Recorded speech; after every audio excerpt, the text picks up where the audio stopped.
This morning, a U.S. senator who tried to ask a question of the Secretary of Homeland Security was shoved, manhandled, pushed to the ground, handcuffed. There was no apology forthcoming from the administration. They lied about what he did, saying he didn't identify. And I saw U.S. senators, this is one of your own. What's your reaction to this, and how big a deal does it feel like to you? Is this, oh, it was a mistaken identity, they didn't know, they were following their training, or does this feel like something bigger? No, this is bigger than that. I mean, first you have to focus on why was Senator Padilla handcuffed? He was handcuffed for asking a question. He was handcuffed for doing his job as a senator. You know, you've got to remind everyone, what's our job? Our job in the Senate is to do legislation, to do the nominations, and to conduct oversight. And oversight is about asking hard questions, questions that are uncomfortable. Look, I've done a fair amount of that myself, and I've done it in Democratic administrations and Republican administrations because that is my job. In the Constitution, Congress has a job, and part of it is oversight about how any administration is enforcing the law. So there's Alex Padilla, the senator from California. He represents the people of Los Angeles. We've watched what's happening in Los Angeles, what Donald Trump is doing, possibly not legally, bringing in the National Guard, bringing in the Marines. And so Alex Padilla is there. We've got the head of Homeland Security who wants to come out to California, the person who's in charge of ICE, who's in charge of these escalating efforts that ICE has been using on civilian populations, snatching people off the streets here in Massachusetts, lurking outside elementary schools in California. So she's there to take credit for what's going on. They're having a press conference. Cameras are rolling. And Alex Padilla wants to ask a question, and he gets thrown to the floor and handcuffed for it. And then the Trump administration just wants to gaslight everybody and somehow try to blame the senator for that. All I can say is anyone who isn't already convinced that the Trump administration is trying to undermine free speech in this country, trying to shut down anyone who doesn't agree with Donald Trump and doesn't bend a knee to Donald Trump, anyone who doesn't believe that that's what the Trump administration is doing needs to watch that video of Senator Padilla being wrestled to the ground and handcuffed simply for trying to ask a question. That's why this is a big deal. So a lot of Democratic senators have stood up and said, enough. I want to hear where the Republican senators are, because anyone in the position that Donald Trump is in who is willing to do this with a senator and back it up, Kristi Noem in there ready to back up and no apology, try to defend herself and lie about what happened. Anyone who's willing to do that is willing to do it to you, to anyone else in this country. It is time for Republican senators to speak up. We need an independent investigation of this. It is time also for Kristi Noem to resign. She needs. We're going to turn now to Senator Jeff Merkley of Oregon. Senator, I'm sure you've been watching what we've been airing in the press conference. I don't know how much of that you were able to hear with Senator Padilla speaking a bit to the press there. But, you know, I think the thing that I took away from that is he said, if this is how the administration responds to a senator with a question, you can only imagine what they're doing to farm workers, to cooks throughout Los Angeles, throughout the country. What is your reaction, sir? He's absolutely right. We are seeing America slide into an authoritarian state.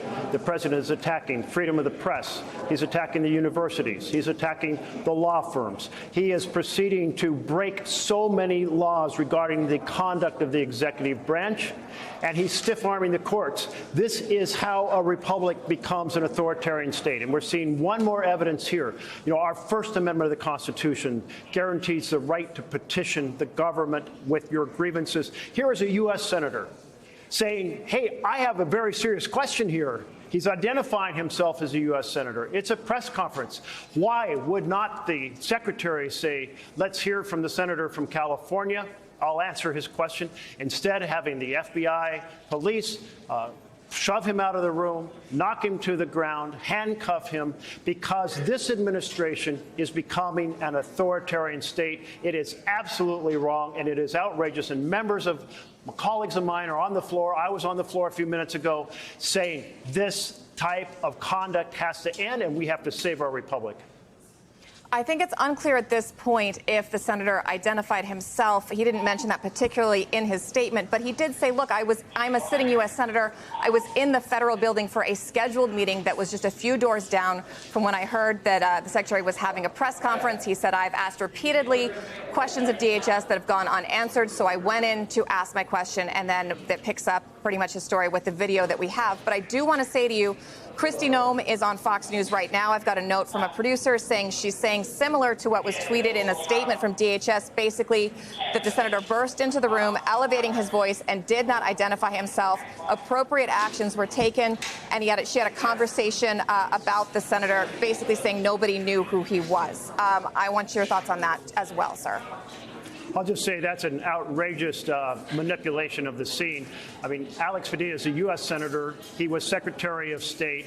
He has been all over the media talking about the challenges of the president proceeding to send 2,100 National Guard members over the objection of the mayor, over the objection of the governor, sending 700 Marines, further elevating, pouring fuel on the fire. We saw President Trump do this in my home state, in Portland, back when his first term. We're seeing it on a much larger scale now.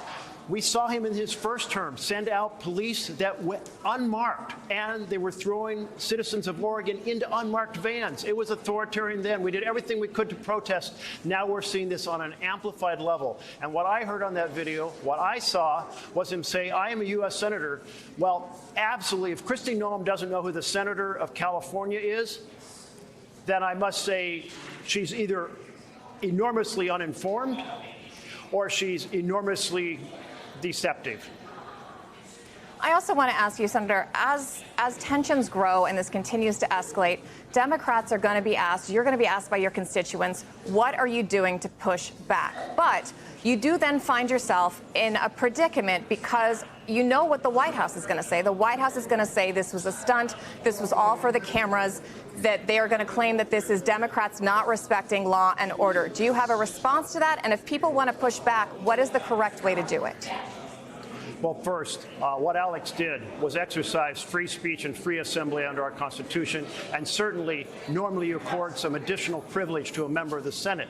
I hold 36 town halls in Oregon. The public can come to every one of them. Sometimes people interrupt. I ask them to be respectful for the process. If we give them an opportunity to make their point, absolutely this is an incredible suppression of the spirit of freedom of assembly and freedom of speech and the right to petition your government. I would say to everyone, we are in extraordinarily dangerous grounds. We are sliding into an authoritarian state. Right, and this is after in the room you'd asked a question. Now, when she was talking, it did sound like you were talking over her. You heard the governor say you were trying to create a spectacle. Tell me exactly what happened. You're just sitting in the room, and then what? Tell me how you see it. So here's what happened. So I'm in the conference room a couple doors down waiting this briefing with representatives of Northern Command. We learned almost on the spot that there's this press conference going on down the hall. Now my briefing is delayed because of the folks in that press conference. From the moment I entered the building, I'm being escorted by a member of the National Guard and an FBI agent. I asked, well, since we're waiting, can we go listen into the press conference? They escort me over to the press conference. They open the door for me. I'm standing in the back, behind the reporters, behind the cameras, just listening in. And at one point, the rhetoric just got to be too much. Not the first time, but the second time the secretary takes it upon herself to say that the Trump administration wants to liberate the people of Los Angeles from the governor and the mayor. It was just too much. And so, yes, I said who I was. I began to ask a question, and it was maybe half a second later before there was multiple agents on me. They shoved me outside. I was trying to both get my question out and not lose my balance. You know, one is telling me, get down on my knees. Another one's pushing me in a different direction. There was no resistance. To the contrary, I kept asking, why am I being detained? Get down on your knees turns into flat on the floor. I'm trying, but I'm being pushed and pulled in different directions. I'm finally down on the floor. They handcuff me multiple times. Why am I being detained?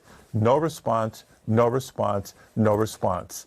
Finally, minutes later, I guess somebody around the secretary realizes this is the United States Senator. And they come running down the hall and finally say, let him go.